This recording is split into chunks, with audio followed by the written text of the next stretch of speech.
नमस्कार शेतकरी बंधूंनो, स्वागत आहे आपलं कृषी समृद्धीमध्ये. आणि मित्रांनो, आपल्या राज्यातील संपूर्ण शेतकरी बांधवांसाठी एक अतिशय महत्त्वाची मोठी अपडेट सध्या समजत आहे. तर विशेष म्हणजे की आपल्या राज्यातील जे काही शेतकरी कर्जमाफीच्या प्रतीक्षेमध्ये आहेत, तर अशा शेतकऱ्यांसाठी आपण महत्त्वाची माहिती, महत्त्वाची अपडेट आपण नेहमी वेगवेगळ्या व्हिडिओच्या माध्यमातून घेत असतो. आणि अशातच आपल्या जिल्हा बँकेचे जे काही थकबाकीदार कर्जदार शेतकरी आहेत त्यांच्यासाठी एक अतिशय महत्त्वाची मोठी योजना बँकेने तिसऱ्या वर्षीसुद्धा आणली आहे. तर ही नेमकी कोणती योजना आहे, कोणा शेतकऱ्यांसाठी आहे, कशा प्रकारे शेतकऱ्यांना याचा फायदा होणार आहे आणि ही नेमकी योजना जी आहे तर ती का आणण्यात आली आहे आणि शेतकरी याचा कशाप्रकारे फायदा घेणार आहेत, तर याविषयीची संपूर्ण माहिती आपण या व्हिडिओच्या माध्यमातून पाहणार आहोत. परंतु मित्रांनो, त्या अगोदर एक छोटीशी आणि महत्त्वाची विनंती म्हणजे की जर चॅनलवर नवीन असाल, कर्जदार असाल, थकबाकीदार असाल, कर्जमाफीच्या प्रतीक्षेमध्ये असाल, तर ताबडतोब आताच्या आता चॅनलला सबस्क्राईब करून सोबतचं बेल आयकन दाबायला अजिबात विसरू नका.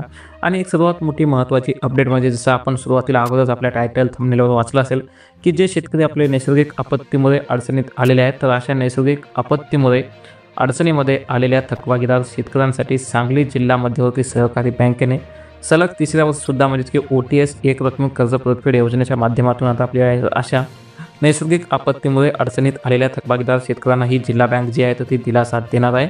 आणि यासाठी दिलासा देण्यासाठी बँकेकडून आपल्या थकबाकीदार शेतकरी व संस्थांसाठी OTS योजना जी आहे तर ती योजना जी आहे तर ती राबवली जाणार आहे. आणि महत्त्वाचं म्हणजे की ही योजना जी आहे तर योजना राबवणारी जिल्हा बँक ही आपल्या राज्यातील पहिली बँक असल्याचं बँकेचे अध्यक्ष मानसिंगराव नाईक यांनी स्वतः सांगितलं आहे. त्यासोबतच महत्त्वाचं म्हणजे की जे आता आपलं चालू आर्थिक वर्ष आहे तर या चालू आर्थिक वर्षामध्ये 225 कोटी नफ्याचं उद्दिष्ट असल्याचंही त्यांनी सांगितलं आहे.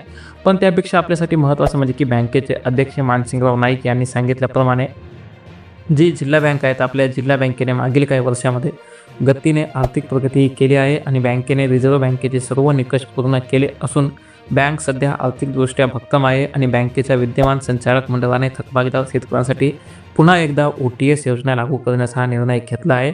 आणि गेली 2 वर्षे प्रभावीपणे योजनेची अंमलबजावणी झाली आहे. आणि या अंमलबजावणीमध्ये जे काही अतिवृष्टी असेल, महापूर असेल, भूस्खलन असेल, तर यासारख्या नैसर्गिक आपत्ती तसेच शेतमालाला योग्य भाव न मिळाल्याने अनेक शेतकरी वेळेवर कर्ज परतफेड जी आहे तर ते करू शकले नाहीत. आणि अशा थकबाकीदार शेतकऱ्यांसाठी बँकेने स्वतःच्या नफ्यातून OTS योजना जी आहे तर ती राबवली आहे. आणि त्याला शेतकऱ्यांचा मोठा प्रतिसादसुद्धा मिळाला आहे. आणि त्यामुळे आता थकीत कर्जावर व्याजाची सवलत बँक दिल्याने बँकेची कर्जवसुलीसुद्धा झालेली आहे. आणि चालू वर्षी पुन्हा योजना सुरू करणार असल्यामुळे थकबाकीदार शेतकरी त्यासोबत संस्थांनासुद्धा या योजनेचा लाभ हा घेता येणार आहे. आणि मागील योजनेमध्ये सुधारणा करून नवी योजना आणली जाणार आहे. त्यासोबतच बँकेच्या नफ्यातून आपल्या थकबाकीदार शेतकऱ्यांना त्यासोबत संस्थांना OTS देणारी सांगली जिल्हा बँक राज्यातील पहिली जिल्हा बँक आहे. आणि या बँकेच्या योजनेची माहिती आता अन्य काही जिल्हा बँकांनी घेतली असून तिथेही योजना लागू करण्याचा त्यांचा प्रयत्न सुरू असल्याचं यावेळी बँकेचे अध्यक्ष नाईक यांनी सांगितलं आहे.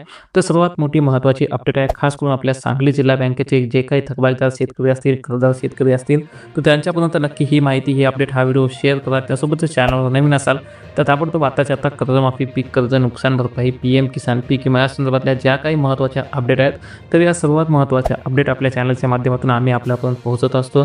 त्यासाठी चॅनलला सबस्क्राईब करून सोबतचं बेल आयकन दाबायला मात्र अजिबात विसरू नका. तर भेटू एका नवीन व्हिडिओमध्ये. तोपर्यंत धन्यवाद. जय जवान, जय महाराष्ट्र, जय किसान.